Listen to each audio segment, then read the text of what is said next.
Hello interesting people.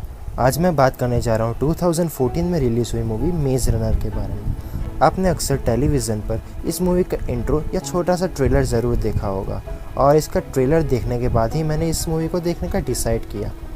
मेज़ runner मेरी expectation से भी बढ़कर निकली। ये एक एक्शन, एडवेंचर और साइंस फिक्शन मूवी है। तो आज मैं आपको इस मूवी के बारे में ही बताने वाला हूँ। तो आपको ये मूवी देखनी चाहिए या नहीं, उसी के बारे में आज की इस वीडियो में मैं बात करूँगा। सबसे पहले मैं बात करना चाहूँगा इस मूवी की स्टोरी के बारे में। इस मूवी की कहानी शुरू होती है एक लड़के से, जिसका नाम हमें बाद में पता चलता है थॉमसन होता है। इस लड़के को एक लिफ्ट के ज़रिए एक जगह पर लाया जाता है। वो जगह हरियाली से भरपूर होती है, चारों तरफ पेड़ पौधे ग्रीनरी होती है।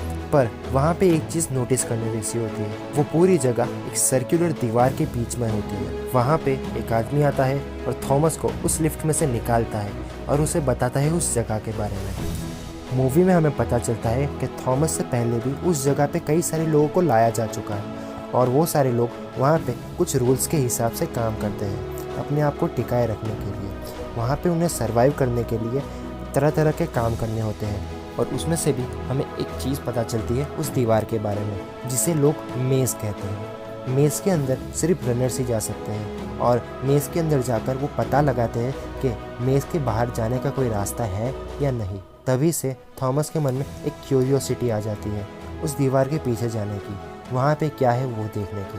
पर वो आदमी उसे समझाता है कि उसे उस दीवार के पीछे नहीं जाना चाहिए, वहाँ पे बहुत सारी खतरनाक चीज़ें रहती है।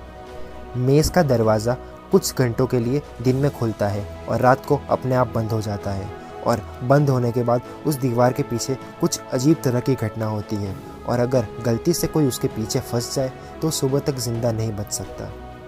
थॉमस के मन में बहुत सारी क्यूरियोसिटी आने लगती है। वो वहाँ के लोगों के साथ घुल मिल जाता है और उस दीवार के बारे में पता लगाने की कोशिश करता रहता है। धीरे धीरे कहानी आगे बढ़ती है और हमें मेज़ के बारे में और ज़्यादा चीज़ें पता चलती हैं, और कई सारे सीक्रेट हमें मूवी के अंदर पता चलते हैं जो रिवील होते हुए नजर आते हैं। थॉमस जब पहली बार उस जगह पर आता है तो उसे उसका नाम याद नहीं होता।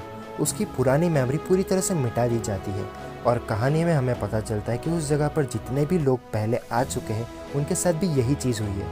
उनकी पुरानी मेमोरीज को डिलीट कर दिया जाता है। उस सीक्रेट जगह को कोई कंट्रोल कर रहा होता है।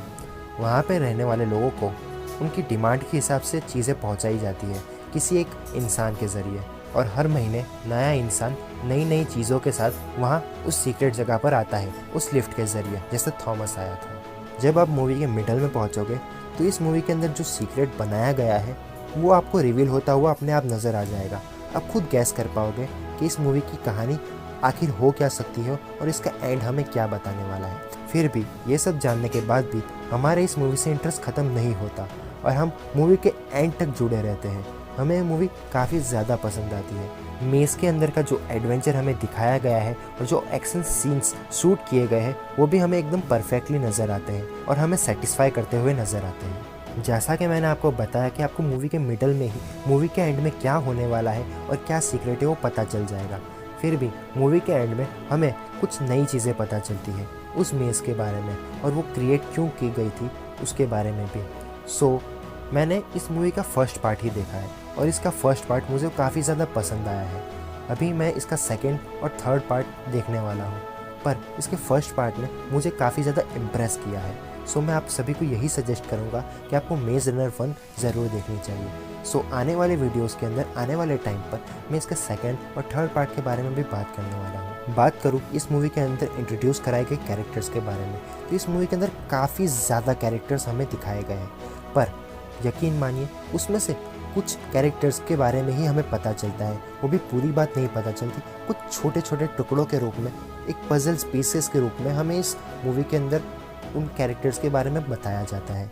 और जैसा कि मैंने आपको बताया कि इसका सेकंड और थर्ड पार्ट है, तो शायद सेकंड और थर्ड पार्ट के अंदर हमें इन कैरेक्टर्स के बारे में ज़्यादा बातें पता चलें। Direction, acting, expression, action, adventure, ये सारे पैमानों पर ये मूवी खरी उतरती है, और ये मूवी काफ़ी ज़्यादा इंटरेस्टिंग है। आपको ये मूवी ज़रूर देखनी चाहिए। दोस्तों, आपसे मुलाकात होगी अगले वीडियो में। तब तक के लिए बाय।